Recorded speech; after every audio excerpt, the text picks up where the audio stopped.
Hello and welcome back to another episode of Critical Reactions with your host Bryan. Today we're going to wrap up with a special selection, which is where one of you tell me exactly what it is I need to check out. Today's special selection comes at us from Prog Pair. This song is quickly becoming one of my favorites ever, especially this wholehearted live version. So let's dive into it. The band we're looking at is Von Hertzen Brothers. They don't have a "the" there, even though I really want to say the Von Hertzen Brothers. I think it flows better, but that's not the name of their band. We're looking at the track The Willing Victim from a 2008 live show. Let's dive into it and see what they're bringing to the table today.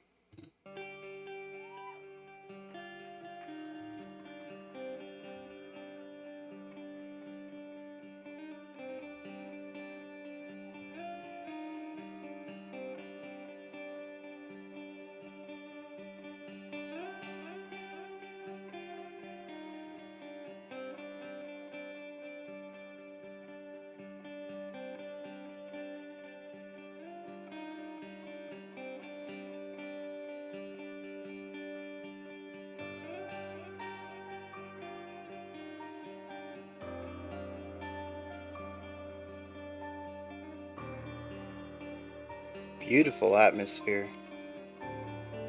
Really interested to see where they take this, because it can go in a lot of ways. We can go to a slow burn, we can have a bombastic jump out of this, we can transition darker, we can take this lighter.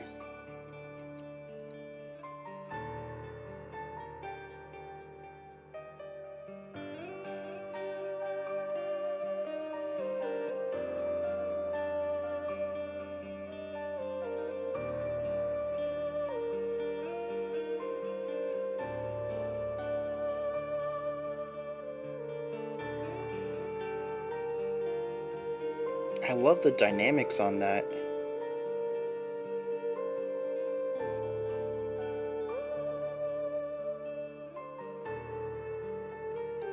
That's gotta be all touch, because I only got one hand, the other one is holding the guitar. Velocity based playing. Love it.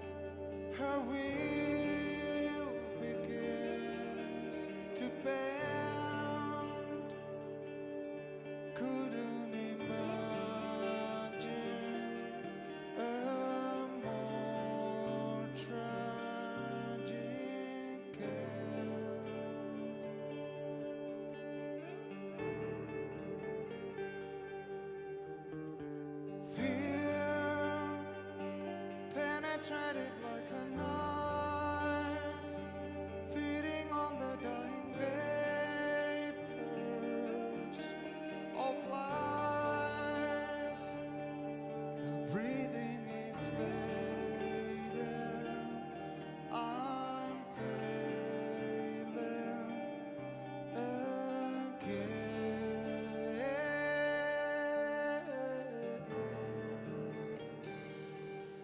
Morning rain is just the same as my tears on her grave. Just a little bit of grit in there.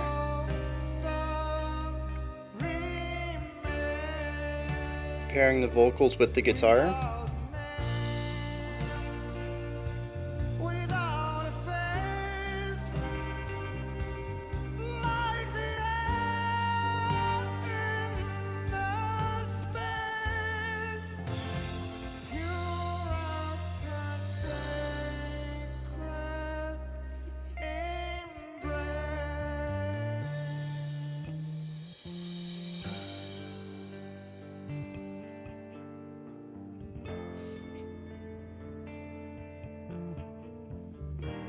Yeah, beautiful syncopation between the two lines.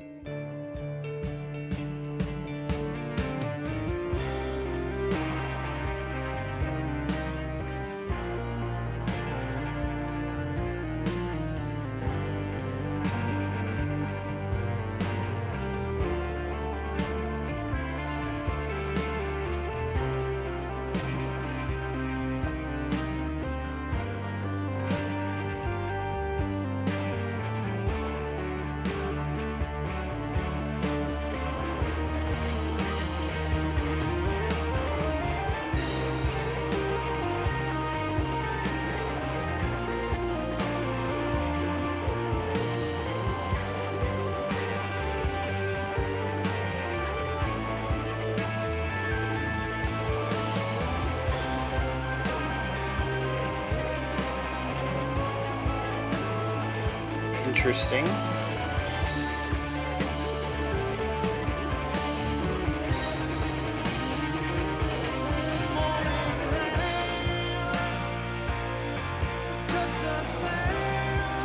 Nice mode shift into this.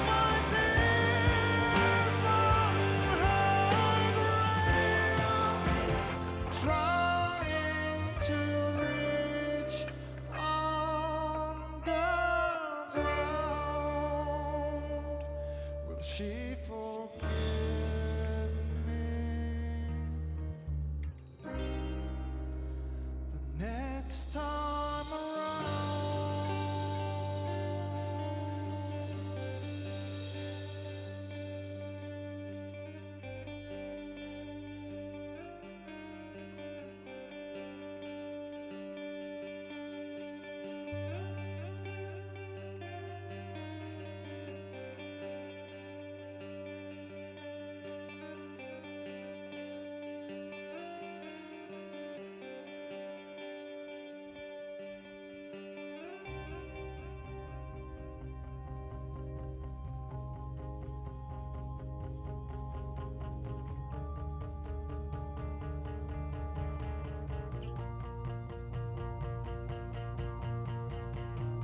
It's interesting, they have so many of these lifts in their progressions,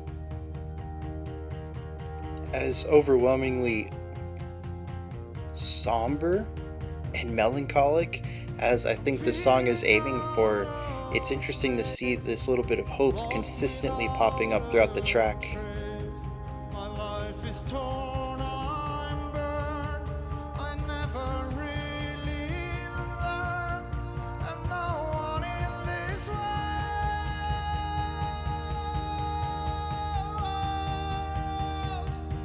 can ever be compared to her. She showed it once again. Her calling never ends. She's bearing through all times the burden of our crimes. Her love remains the same.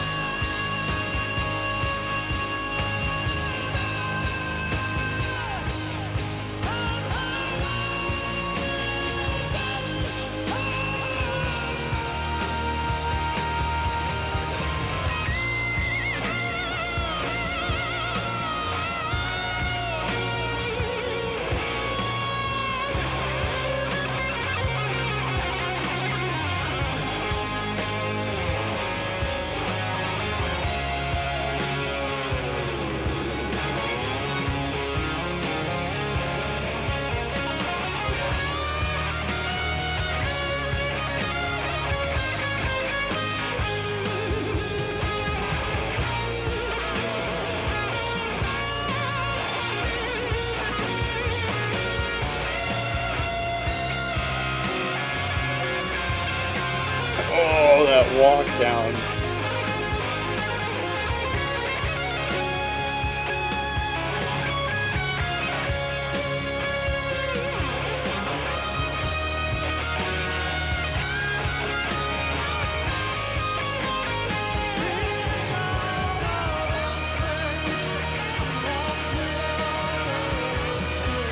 Guitar continuing to solo alongside the vocals.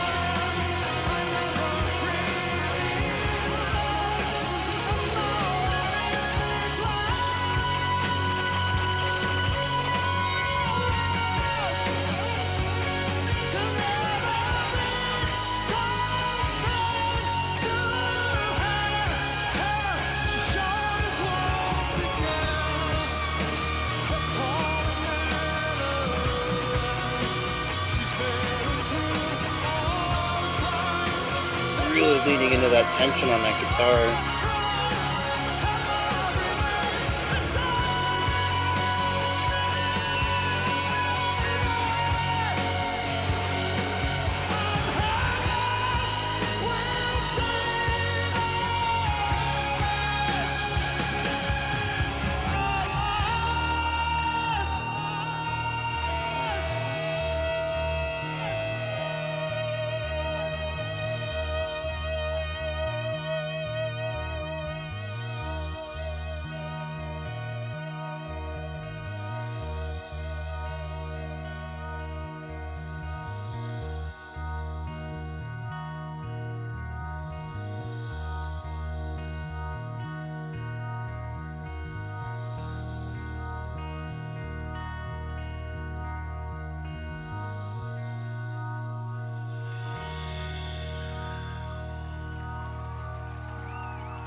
Talk about a payoff.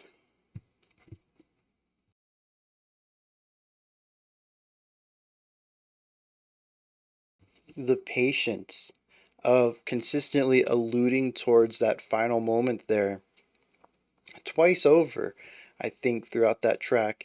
And I think at one point, around like the 6 or 7 minute mark, we did go to a larger, louder section.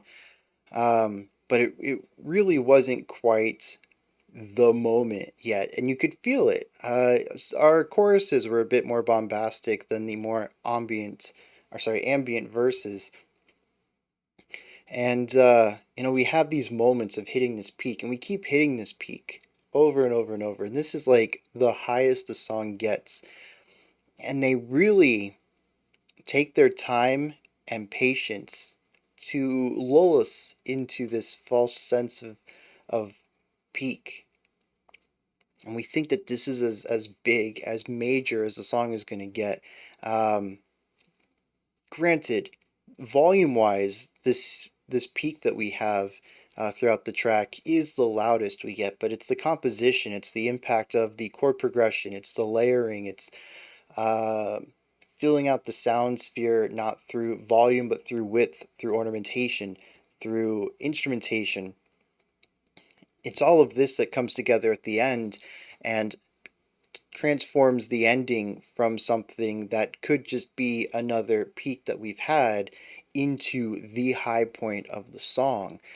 And so, for a majority of this track, we think that we have an understanding of the extents of the track, how far it is willing to go in any direction, because we do see quite a bit of contrast in style and sound and volume and layering and instrumentation, that we think we have seen the polar opposite ends, the sparsest and the most filled that the track is going to go.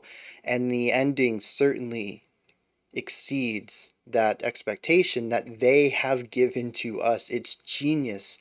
I absolutely love that. That is one of the best ways to go about writing something like this, is to set the expectation of where your peak is, where your big bombastic section is going to be, what the payoff sounds like, so that when you actually get to it and you exceed that expectation that you absolutely set, you said the bar is going to be here, that's as high as it's going to be, and then you raise the bar above that, you make yourself look so good. And it is absolutely a strong compositional writing right there. And then, of course, there's the production side of it. This is live. I'm sure there might have been some extra engineering work done on the audio afterwards, because visually it looks fairly professional. We have quite a few different shots throughout here. There's nice editing between the shots. So I'm going to wager that there's a little bit of touching up afterwards too. But I mean, this is some solid production for a live set. And it doesn't look like it is overdubbed at all. In fact, if it is overdubbed, I might be a little disappointed, because the audio to me doesn't sound studio. It still has that liveness to it, but it's well done. It's clear. I'd say the worst part is probably the bass. It was a bit tougher to pick out in some of the more layered sections, but again, you're using live audio and engineering that, which I know they're getting direct feeds most likely, and that's what they're working with, but still, it sounds really good for live videos, what I'm getting at here. And the ending, um, it's perfectly mixed. It's almost perfectly mixed. I still have some issues with it, but it's good enough for what it is. And the composition is just solid. And like I said, they've set the expectations for us so that they can easily clear it with style, and that is some really smart writing.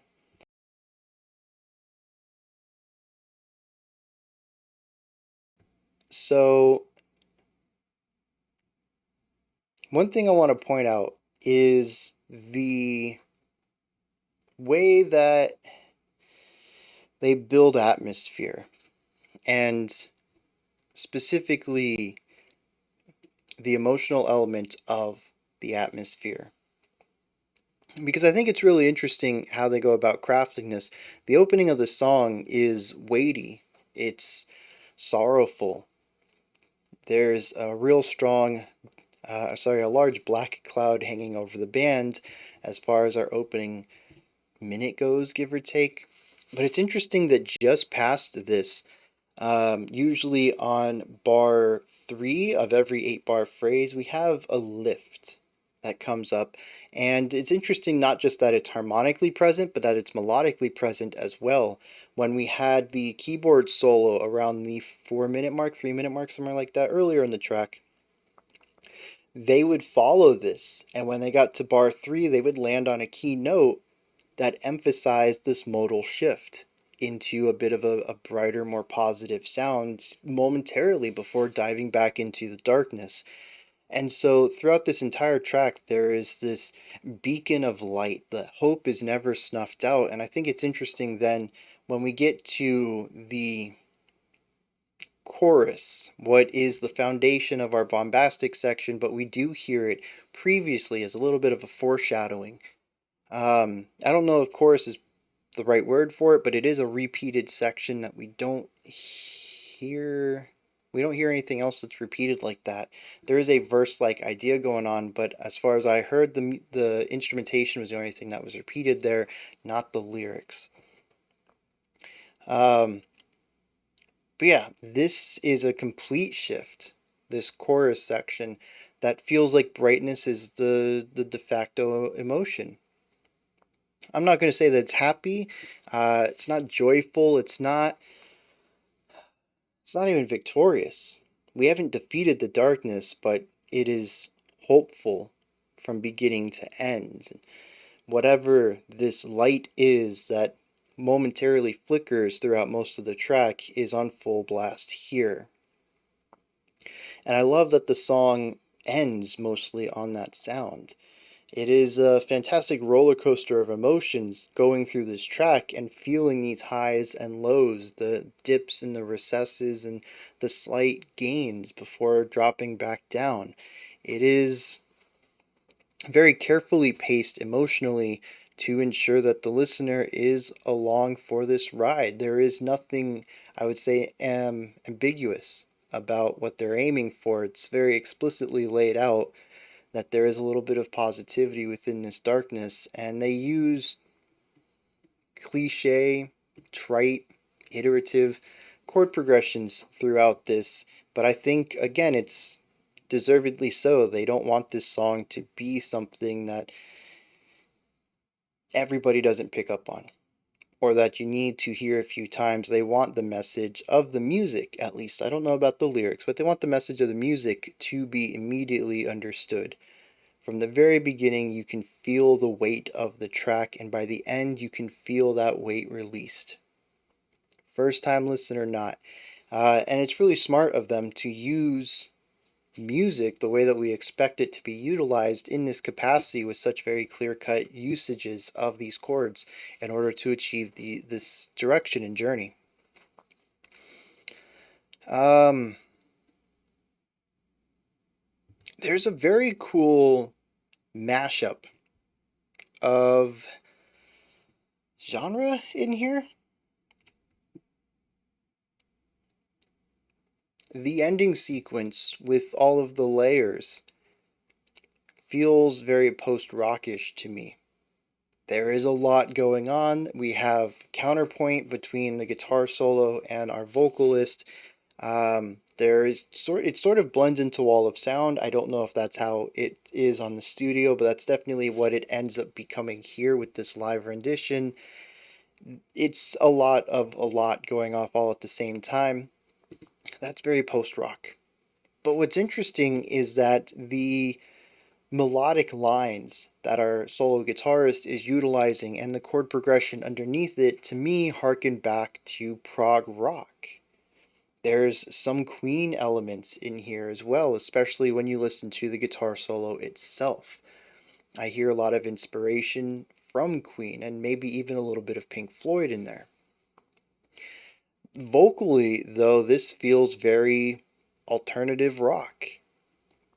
I'd even say there's a little bit of grunginess in it, or maybe more specifically post-grunge, with the majority clean vocal delivery, but the occasional dip into some heavy grit.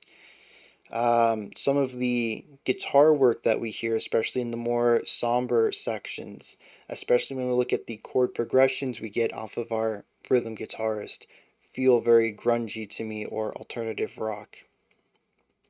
They feel very modern in that way. It's very interesting to hear the song shift between these darker, moodier, modern takes on rock and the brighter, spicier, proggier takes on guitar melody work toward the end of the track. And I think that's one thing that I've brought up both of the times we've had them on live stream, and I'm going to bring up right now, is that their influences seem to be very widely distributed, in that they have, I mean, there's a lot of people in the band, and the more people you bring in, the more influences you're going to bring into your band as well. But it certainly seems like they have a lot of influences from several different genres, not even just bands themselves, but it's not like they just play one style of music because everybody likes that style of music. They seem to be a group of people that are quite diverse in their musical tastes and bring it all together in a way that I'm not going to say is entirely unique, but comes together in ways I don't typically hear. And I always find that fascinating about them, is that they do create stuff that feels quite familiar to me. They're very rarely, breaking new ground as far as their music goes, but they're bringing together sounds I don't typically hear.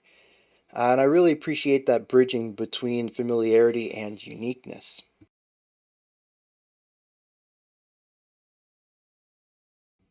Oh, I totally forgot to even talk about the keyboard work, which frequently fluctuated between uh, sounds that did show up a bit in older prog styles, such as, we have some synthesizers in them, some old school organ sounds going throughout here, but we also have like bells, glockenspiels going on, which kind of bridge the gap. They're kind of utilized in both modern and older music, older styles of rock. Um, what was the other thing? Is the heavy reverb that we had on the guitar in like the second section, that whoa whoa whoa whoa whoa whoa whoa whoa whoa whoa whoa whoa, very psychedelic. And again, I would not really classify any of this as a psychedelic song. It is modern progressive rock. I think I'd put it in the same area as Leprous. And even some of the moodiness I might attribute to more modern Opeth, even. Not attribute, but liken to.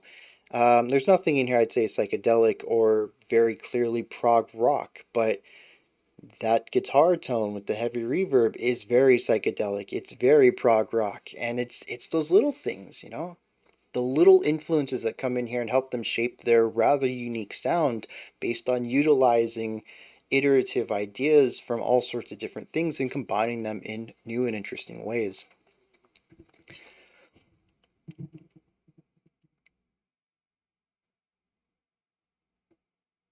I think that's going to be about it then. I mean, they're really just a solid band that works with a lot of influences and is really good at contrast. And I've talked about all of those in depth except for the contrast, but I really don't think that there is a lot more I could say about it. They have highs, they have lows, sparser sections, wider sections, and they jump between different modal techniques, or not, they jump between different chordal modes as well, which gives them our harmonic contrast. Um,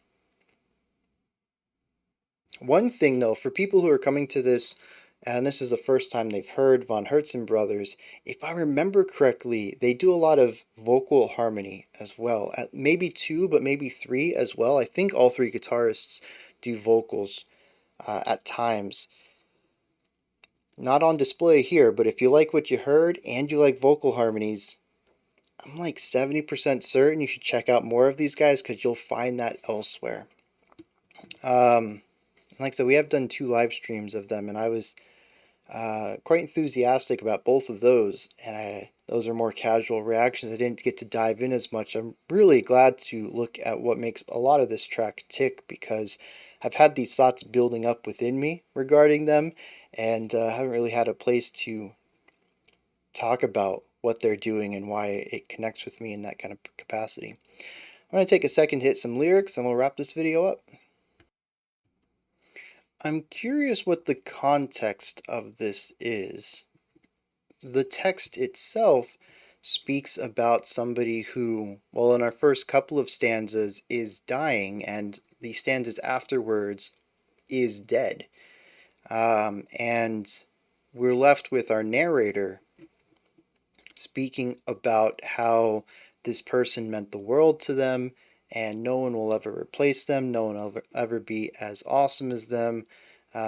Literally says that no one in this world can ever compare to her.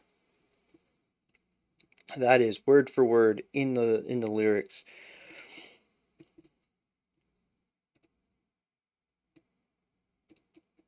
But there's a couple of lines in here, and I think that's what it is, 2 lines. Everything else is about him feeling lost and being sad, and missing this person. But there's 2 lines in our very last stanza. Says she's bearing through all times the burden of our crimes.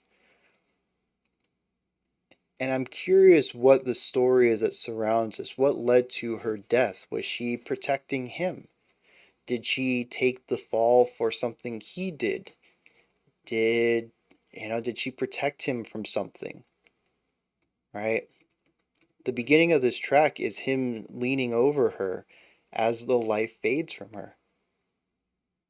It says that her will begins to bend, her breathing is fading, that fear is feeding on the dying vapors of life, and the stanza after that is him crying over her grave. So there's one other line that I think, oh yeah, it says, will she forgive me this next time around?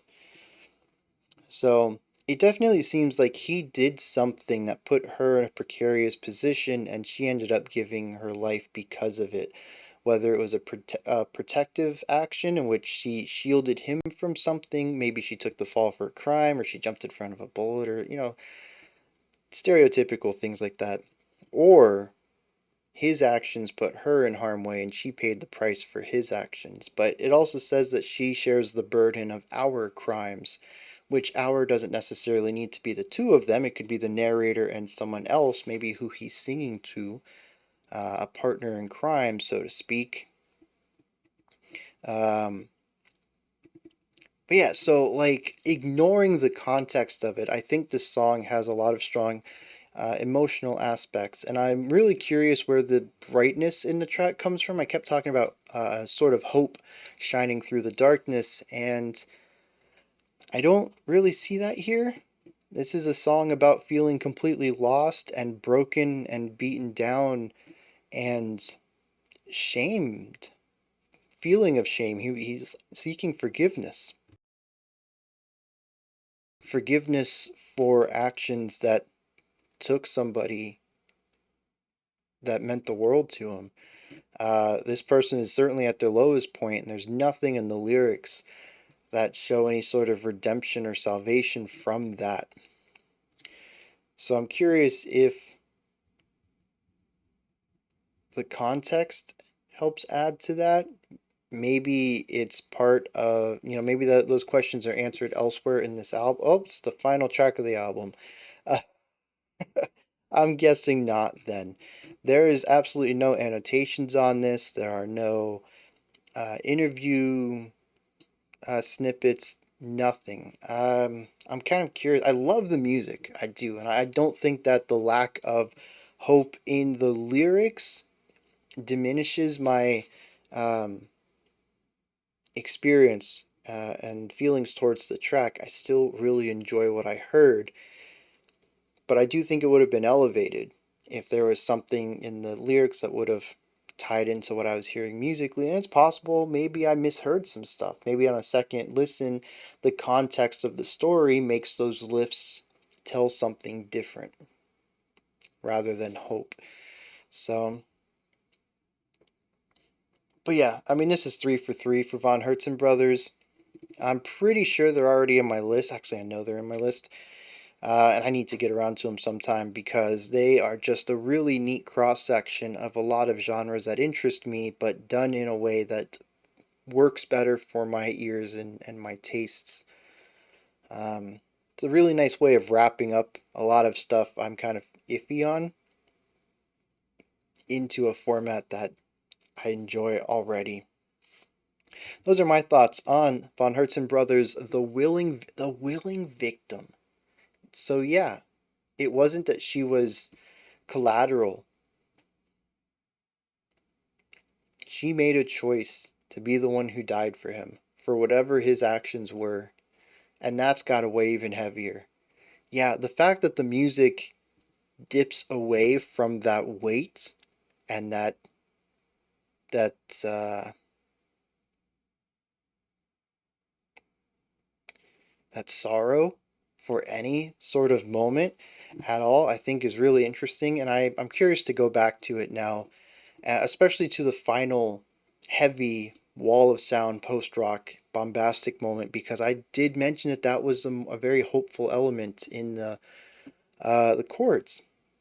The harmonic section, the harmonic component of it was sort of hopeful. Whereas, it was a weighty section, wall of sound, tons of stuff going on. It is overpowering, it is a weight upon you, but it doesn't feel as depressive, as lonely as the rest of the track does. And maybe I attributed the lack of sorrow for hope in a way that it isn't. I mean, as usual, I only got one listen on it, so I'm not ever going to be 100% right based on just one listen, but I do my best to find some sort of truth in what's going on. Anyways, we're going to wrap this up again, apparently. That's my thoughts on Von Hertzen Brothers' The Willing Victim. Let me know what your thoughts are. Put them down in the comment section, your opinions, your perspectives, if you enjoyed it or not, if you have anything to add on or correct what I said, let me know. All that stuff down there. Above that, in the description box, you're going to find a link to Linktree, which takes you to this menu right here. You can find my music, ways to support the channel, a link to the Discord server, and so much more. Above that, if you could, like, subscribe, and ring the bell. I greatly appreciate all three of those. All right, that wraps it up for today. We'll be back tomorrow. We're going to finish up going on a journey. We're going to check out our last 2 tracks for that. No special selection tomorrow because Friday, of course, we got to find some new music to listen to. And I have no idea what we're in store for. Last week I knew I was doing Skindred because the record label hit me up. They're like, hey, you want to do some Skindred? I'm like, yeah, I ain't listened to them in a while. But this Friday, I'm just going to wake up, scroll through YouTube front page, and see what kind of new music I find. I think that's the most exciting part about Fridays now is that I have no idea. I'm always scheduled, 1 to 2 weeks ahead of time. I know everything that's coming up, and this is exciting. I don't know. There's that energy of uncertainty. What could we be listening to? Anyways, until next time, remember to be critical, not cynical, of the music you listen to, and have a fantastic morning, afternoon, or evening whenever you choose to watch my videos. I don't know why I couldn't remember that. See ya!